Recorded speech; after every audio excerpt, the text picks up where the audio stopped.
A ascensão da Alemanha nazista.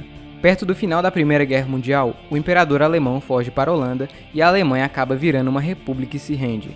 Os soldados, no entanto, não gostaram nada disso e se sentem traídos pelos seus governantes e pelos protestantes, pois, segundo eles, a Alemanha poderia continuar lutando.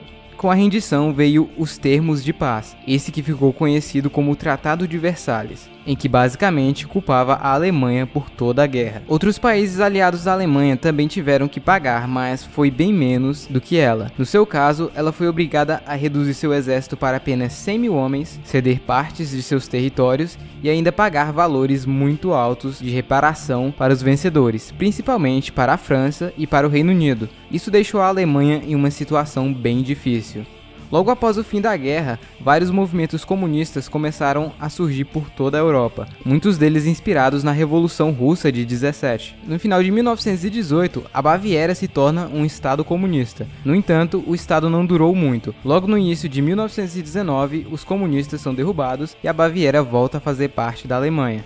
Porém, o governo estava com medo de algo do tipo acontecer de novo. Então eles contratam um ex-soldado austríaco que lutou na Primeira Guerra Mundial e agora estava desempregado para espionar possíveis partidos que pudessem ser ameaças à Alemanha. Quem era esse soldado? Então ele foi enviado para espionar o Partido dos Trabalhadores Alemães e descobre que o partido não era bem comunista, e sim fascista e nacionalista, e acaba aderindo ao partido. Logo de início, todos passam a gostar de Hitler, pois sua oratória era incrível e seus discursos chamavam a atenção de todos, usando ódio e achismo, não fatos, em relação aos judeus, e como eles destruíam a Alemanha. O antissemitismo já era algo intrínseco na população alemã da época, então de pouco a pouco, ele passa a conquistar mais e mais pessoas. Pouco tempo depois, ele se torna o presidente do partido, e o renomeia para Partido Nacional Socialista dos Trabalhadores Alemães, geralmente abreviado para Partido Nazista. Ele mesmo desenhou a icônica bandeira nazista, usando as cores da bandeira do Império e uma suástica no meio. Hitler começa a ganhar popularidade na Baviera. Ele falava o que as pessoas queriam ouvir e de uma maneira que todos ouviam. Desde o início, ele já deixava claro que renegava o Tratado de Versalhes, que era anticapitalista e anticomunista, e que a culpa de tudo de ruim que estava acontecendo na Alemanha eram dos judeus. O partido nazista tinha uma espécie de exército particular, ou milícia, chamada de Sturmabteilung, ou SA, que era formada por ex-soldados desempregados. A SA foi ganhando cada vez mais adeptos com o passar do tempo. A nova República de Weimar não era muito inteligente, e como ela não estava conseguindo dinheiro para pagar as dívidas de guerra, ela teve uma ideia genial: imprimir dinheiro. Muito dinheiro. Até porque se você imprimir dinheiro, você acaba ficando mais rico, certo? Quanto mais dinheiro é impresso, menos ele passa a valer, o que causa a famosa inflação. Em 1919, um dólar valia cerca de 4,5 marcos alemães. Em 1920, passou a valer 50 marcos. Já em novembro de 1923, um dólar americano valia cerca de 4,2 trilhões de marcos. Um simples pão custava cerca de 2 milhões de marcos alemães. As pessoas passaram a literalmente queimar o dinheiro para se aquecer, pois ele não valia praticamente nada.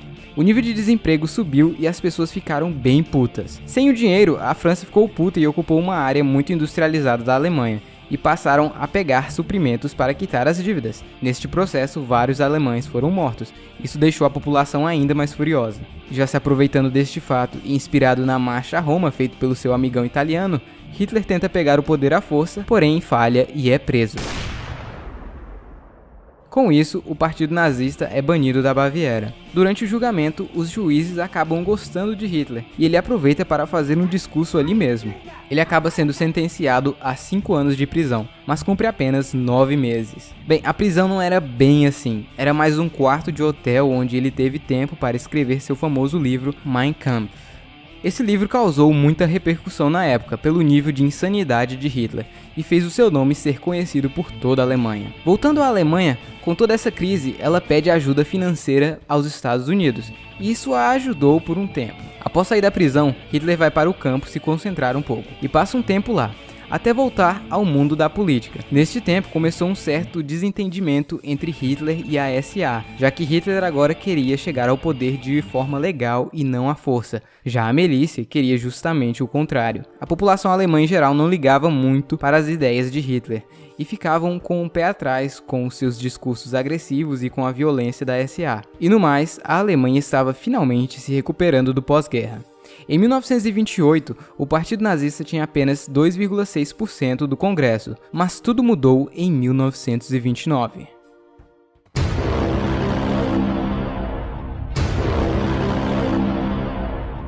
Com a Grande Depressão, os Estados Unidos não podiam mais ajudar a Alemanha. Além disso, eles queriam seu dinheiro de volta. Isso novamente causou uma nova crise econômica na Alemanha, que ainda estava se recuperando. O desemprego aumentou drasticamente e a população sabia que a democracia não estava funcionando. Com isso, os nazistas e os comunistas começaram a ganhar mais força no país inteiro. Já em 1932, o Partido Nazista havia se tornado o maior da Alemanha. Hitler estava extremamente popular e praticamente todos o conheciam, então ele tenta a presidência da Alemanha. Porém, ele acaba perdendo para o popular e herói nacional Hindenburg. Como Hitler não consegue o cargo da presidência, ele tenta o da chancelaria, que era o segundo mais importante. Bem, Hindenburg não gosta muito da ideia não, ele sabia que Hitler era radical demais. Então esse cara, Franz von Papen, que seria o próximo chanceler, acaba dando uma ideia genial para o Hindenburg.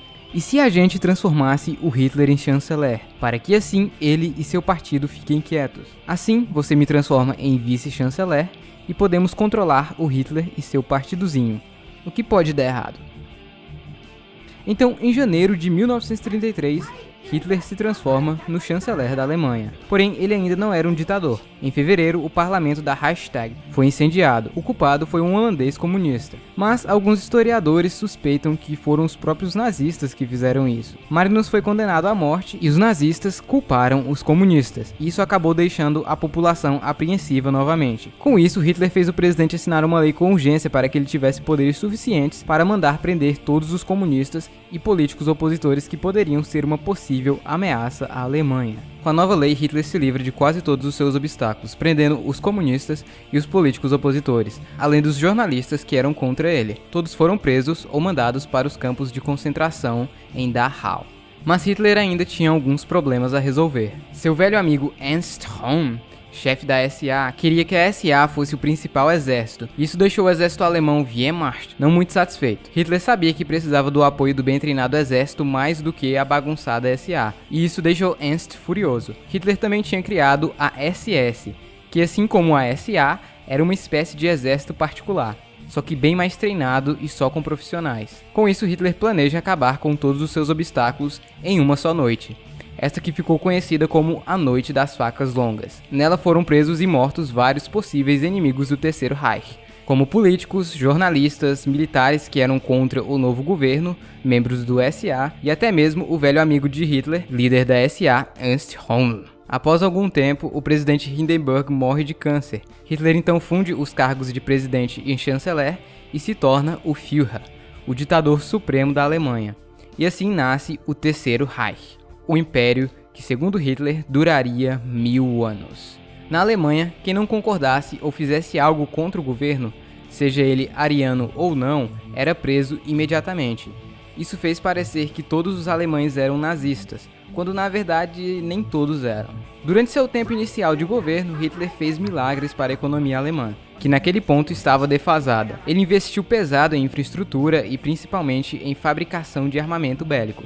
Isso trouxe o emprego de volta ao povo alemão. Em pouco tempo, a Alemanha tinha saído de uma grave crise e se tornado uma superpotência novamente. O povo alemão estava feliz como nunca antes. Hitler era visto como um herói nacional, o salvador daquele país. Enquanto isso, judeus e ciganos que estavam na Alemanha há anos foram cada vez mais perdendo seus direitos. Com o passar do tempo, os judeus que tinham condições acabam indo para outros países. Já os que permaneceram lá tiveram um destino cruel. A partir de 1938, todos os judeus, ciganos e outras minorias foram mandados para campos de concentração, onde trabalhavam até a morte em condições subhumanas. Alguns eram submetidos a experiências médicas cruéis, até que chegou um ponto em que eles passaram a exterminar todos em massa, em câmeras de gás. Essa que ficou conhecida como solução final. Hitler, com toda a sua ambição e loucura, fez com que a Grande Alemanha começasse a se expandir e anexar territórios, levando o mundo para mais um conflito global, que nunca será esquecido.